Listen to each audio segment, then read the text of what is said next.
Olá! Hoje eu vim falar com vocês sobre um tema super importante para um relacionamento dar certo, que é a comunicação. Você já deve ter ouvido falar, se esse é um tema que te chama a atenção, várias formas de se comunicar e várias dicas de qual a melhor forma de você se comunicar.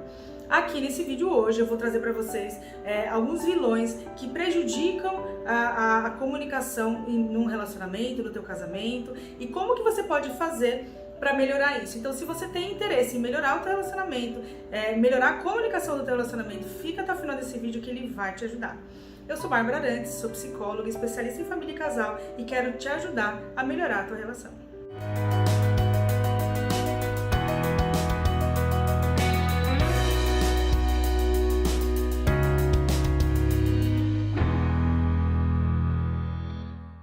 Gosta desse tema da comunicação, você já deve ter ouvido falar sobre a comunicação assertiva, né? É como você faz para você ter uma comunicação assertiva e tudo mais.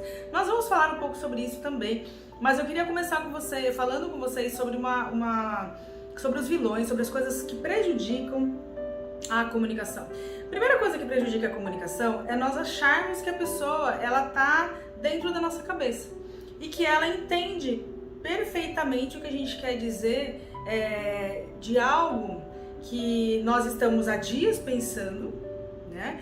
E a gente tá comunicando naquele momento para a pessoa, só que a gente espera que a pessoa tenha total clareza de todo o raciocínio que a gente fez antes de se comunicar. E às vezes a gente vai expressar essa comunicação, vai expressar esse conteúdo que a gente quer falar para a pessoa, e não consegue organizar ele, mesmo tendo ficado vários dias pensando às vezes sobre o assunto, e a gente não consegue organizar ele de uma forma lógica, de uma forma tranquila. Por quê?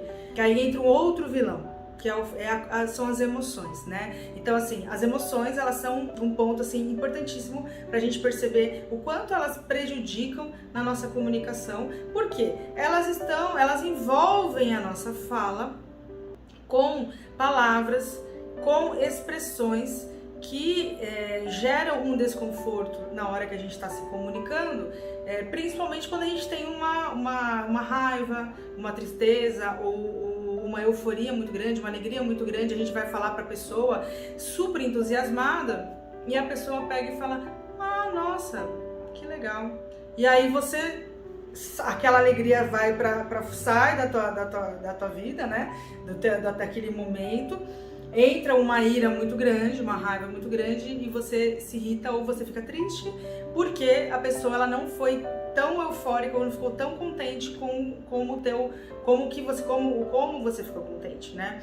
E aí você pega e fala: caramba, mas eu mostrei, eu tava tão feliz contando aquilo pra pessoa, por que ela não me respondeu né, não retornou tão feliz quanto eu tava, né?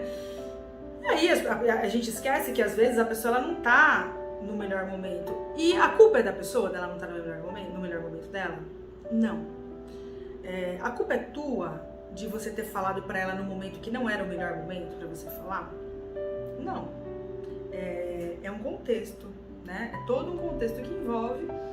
E não existe necessariamente o culpado, existe uma situação que se estabelece ali naquele momento pela falta de sensibilidade de falar: bom, às vezes não é o melhor momento para falar, às vezes ele ficou contente, mas não conseguiu expressar, nem todo mundo consegue expressar do jeito que a gente gostaria as coisas, né?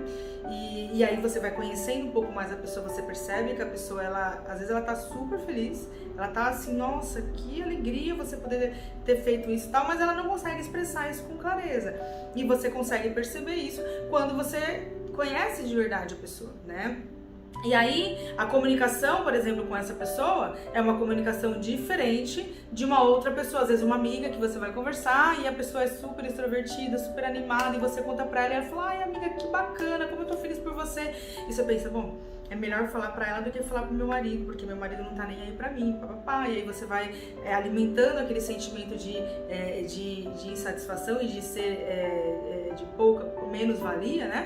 E na verdade a pessoa não tá desvalorizando, ela simplesmente não tem como, não sabe expressar muito bem, né? E aí entra como um dos vilões, porque você começa a perceber que aí a comunicação ela vai dando aquela travada, né? Você vai deixando de se comunicar porque você não percebe que o jeito de agir da outra pessoa não é do jeito que você gostaria, mas isso não significa que ela não gosta do que você fala, né? Então aí a gente pensa nessa coisa das emoções e o quanto que a gente fica envolvido com esse sentimento, né?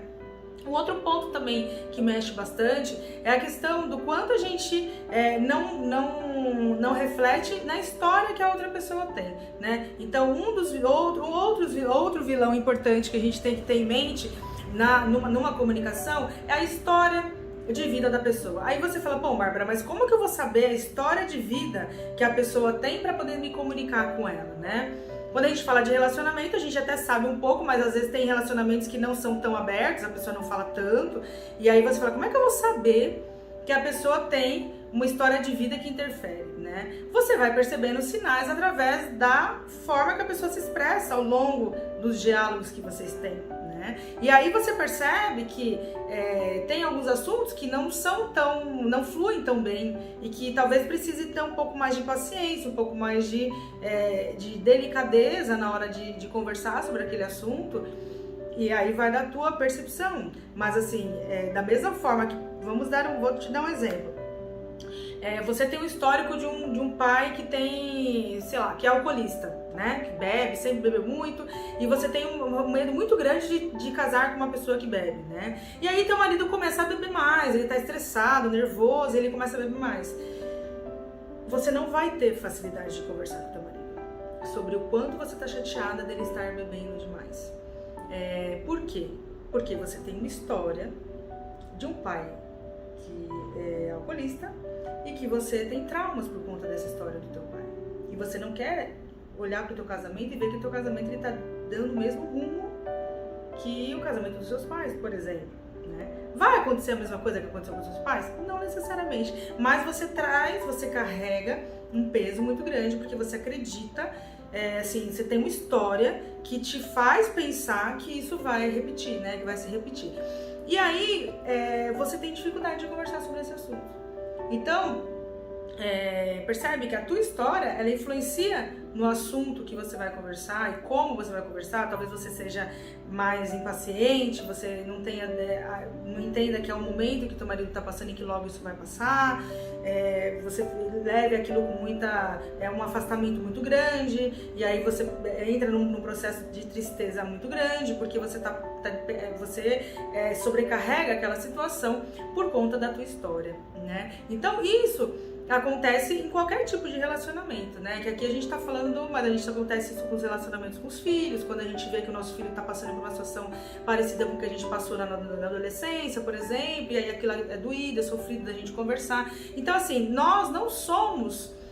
ninguém é o que é de graça, eu costumo falar isso, né? Ninguém é o que é de graça. E aí, quando você para pra pensar sobre isso, as pessoas, elas têm uma história e elas têm um porquê delas terem uma reação diante de algumas situações, de alguns assuntos que são comentados, né? Então, esse também é um outro vilão muito importante. Então tem a nossa história, tem as nossas emoções e tem a questão do quanto que a gente tem dificuldade de perceber tudo isso, né? Então aí entra o outro vilão, que é a inconsciência, né? O quanto a nossa inconsciência, a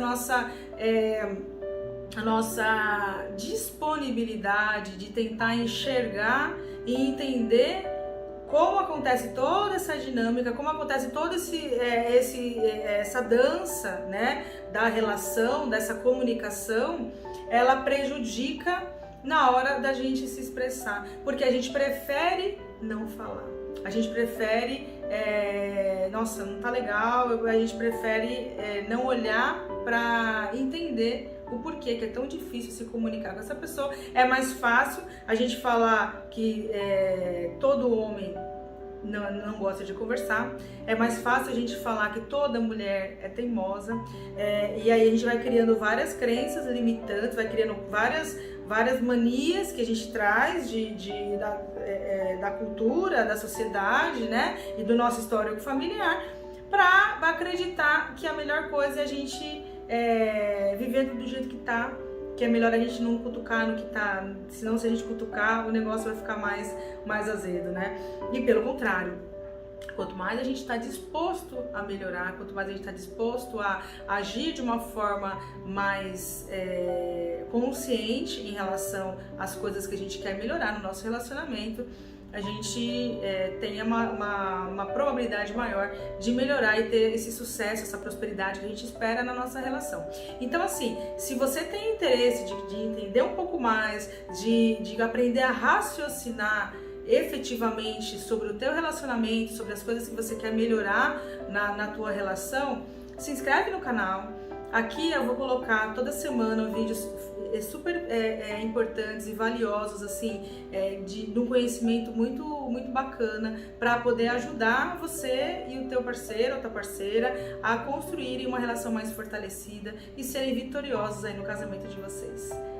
Espero para vocês no próximo vídeo, espero que tenham gostado. Deixa aqui nos comentários se você gostou, o que você acha, se você percebe essa dificuldade que você tem na comunicação. Vamos compartilhar, conforme a gente vai compartilhando as nossas situações do relacionamento, a gente ajuda outros casais a melhorarem também. Conto com vocês e até a próxima.